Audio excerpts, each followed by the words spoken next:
Hello, everybody, and welcome back to another episode of Safari Mack Returns to Africa. I'm Safari Mack, your guide and host, helping you make connections to the wild. Well, ladies and gentlemen, thank God we got away from the hippos because things were starting to get a little hairy. Speaking of which, speaking of hairy, we're going to actually get out of the water for a little while, and we're going to head to the more land-based parts of the Okavango Delta.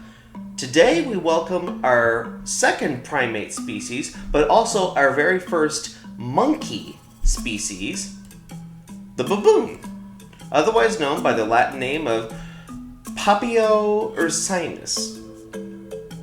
I don't know if that's going to stick. That's an interesting Latin name. Anyway, never mind. So, the baboon has been shrouded and featured in many forms of superstition, as well as displayed in pretty, let's just say in vulgar forms of human culture. But we're going to get away from that, and we're going to look at the true nature of these complex primates. But before we begin, as always, if you're new to my channel, hit that like and subscribe button.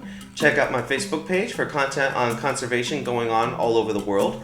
And if you have a question about animals, or if there's an animal that you want me to do in the future, you just have to send me an email, which you will always find the link to down in my description below. But if you're ready, I'm ready.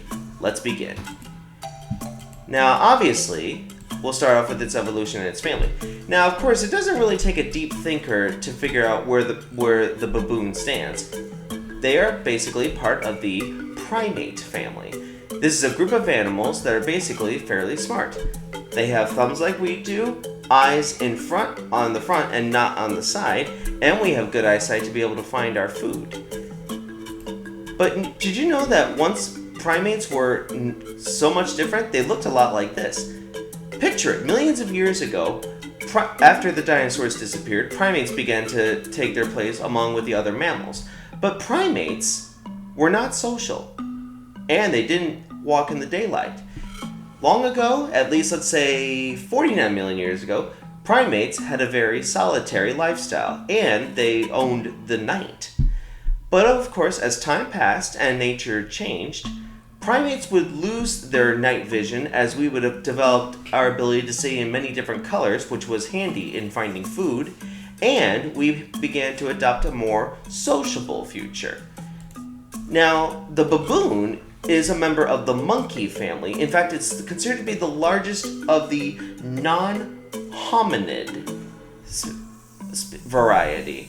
It's kind of hard for me to explain at the moment, but over time, as I've mentioned, different primates have developed different social needs as well as different ways of collecting food and developing their complex social hierarchies. Now, baboons originally have had a pretty long time. They were said to have originated roughly around 2 million years ago in South Africa, eventually going northwards, and it's spreading out their diversity thanks to gene flow and hybridization that would lead to the formation and, in a way, nature's creation of the different species of baboons. Now, just in general, before we continue, we're just going to be, while I do want to try and focus on the baboons that are living in the Okavango, we're going to just talk about them as a whole, just so that there's no confusion. Okay, so we're going to go into their habitat, lifestyle, and reproduction. The baboon can live in many different variety of habitats, from the open savannas to the woodlands. But while the baboons that live here in the Okavango, which is this kind called the Chakma baboon, they have been able to adapt specifically to handle wading through water during the high seasons of rainfall and be able to make out the most during the dry season when the Okavango turns from a paradise into, in a way, some people have called a hell that lives on Earth. Now, they've been, of course, as I said, they've been able to make their way through, and they've been able to adapt very well, feeding on different kinds of plants, such as this palm, and of course, wading through the water, which not many primates usually want to do. Usually they do not want to get wet. But, hey, for them, they make it look easy. Now, baboons are very social animals. Usually their troops, that's what you call a group, can number up to around 50 individuals, but they can also be small. However, sometimes some troops of baboons have been recorded to have around anywhere from less than 5 to 250 members. Can you imagine 250 members in one group? Talk about having to share one bathroom. Now, usually, these groups include a single adult male and several adult females. But like I said, during the different times of the year, they might group up and they might become a bigger family group where there is usually one male or at least an alpha male that's in charge of the entire troop. And the females actually follow a very strong social hierarchy. So you might have a dominant female, a second less, and down the ladder. And for wherever you are born, it doesn't matter. If you were born as the lowest of the heap, that's the title that you will inherit. Unless, of course, something changes in nature, like maybe a change in leadership. But usually, it basically stays the same.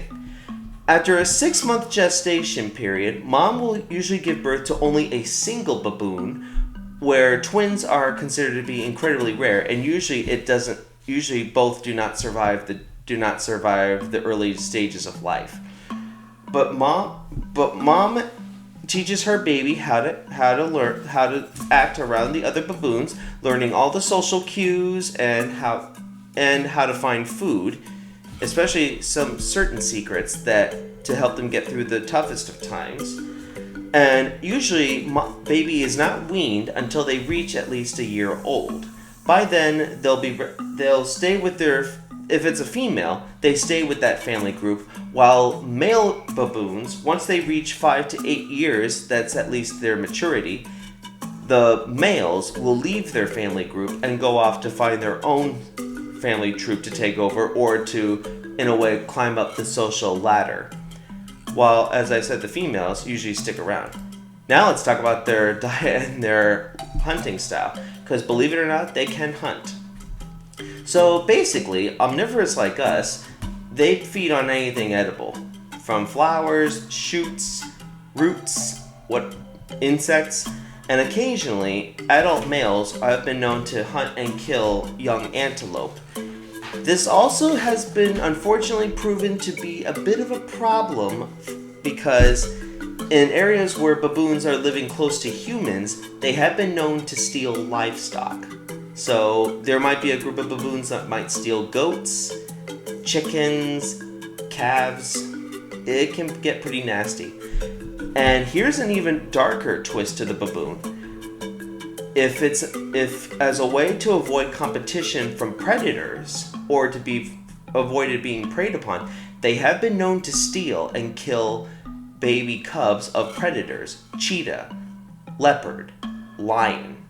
They just gotta hope that mama's nowhere nearby when they're looking for food. Finally, we're going to end today's part 1 with their influence in human culture. Now, I'd like you all to meet an Egyptian god named Babi. He is the deification of the of baboons, and therefore the baboons that live around, or that used to live around in Egypt, were considered to be sacred. But it's more than just Egyptian gods. Baboons have also been featured in many different kinds of witchcraft throughout Africa, and unfortunately, it may seem to have led to a bit of a negative influence on the species as a whole. But then again, they have also been recognized as part of their own cumulative culture. Now, another interesting thing about the baboon, in Egypt, like I said, they are considered to be sacred. They've also been seen as an attendant to another Egyptian god, Thoth. And so, once again, the baboon considered to be sacred. Well, that's all the time I have for this week's part 1, so be sure to join me next week for part 2, but until then, this is Safari Mack, and I'll see you all out there.